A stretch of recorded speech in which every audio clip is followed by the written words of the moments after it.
السلام عليكم ورحمة الله تعالى وبركاته. أهلا بكم إخواني وأخواتي في هذه النشرة الجوية الخاصة بتوقعات أحوال الطقس في المغرب. فإن شاء الله سوف نقدم لكم آخر التوقعات ابتداء من بعدها اليوم والأيام القادمة بإذن الله. وإذا كنت أخيت تشاهد هذه القناة لأول مرة فلا تنسى دعمنا بلايك والاشتراك بالقناة، وشكرا لكم في نشراتنا المقبلة.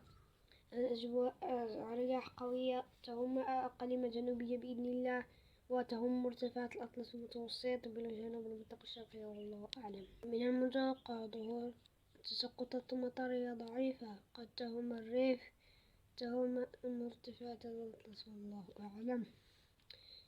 بالنسبة لدرجة الحرارة لنهار اليوم، مراكش ستسجل 40 درجة، وبنغرير وشيشاوها 41 درجة بنملة، 43 درجة بخريب، 40 درجة بسطات، 45 درجة بسيدي سليمان، 44 درجة بفاس، 32 درجة بكوكو، 41 درجة بتاسة، 38 درجة بتوريت، 36 درجة بوجدات، 120 درجة بالنظور، 27 درجة بالحسيمات، 29 درجة، 31 درجة بالعرائش، 36 درجة بتيزني، 43 درجة بالمية، 45 درجة بالجرية، 47 درجة بالسمالة، 43 درجة بالقرى الجريفية، 26 درجة، 21 درجة بالدخرة بإذن الله.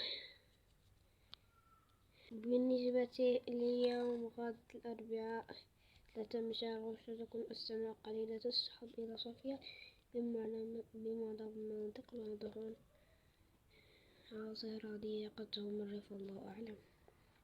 يوم الخميس ستكون السماء قليلة السحب إلى صافية بمعظم المناطق، أشواقها مستقرة ستعطي بعض التكونات الرعدية متفرقة قد تهم مرتفعات الأطلس، والله أعلم.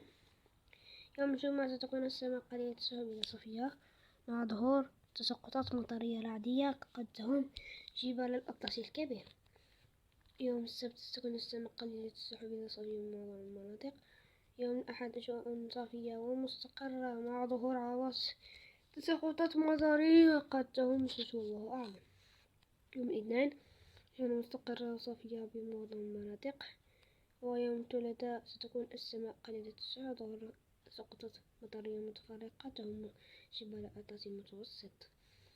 يوم الأربعاء أجواء مستقرة وصافية بمعظم المناطق، ظهور تساقطات رعدية قد تهم الريف ومرتفعات الأطلس المتوسط. يوم الخميس أجواء مستقرة وصافية بمعظم المناطق، الله أعلم، عواصف رعدية بمرتفعات الأطلس. في رعاية الله، والسلام عليكم ورحمة الله.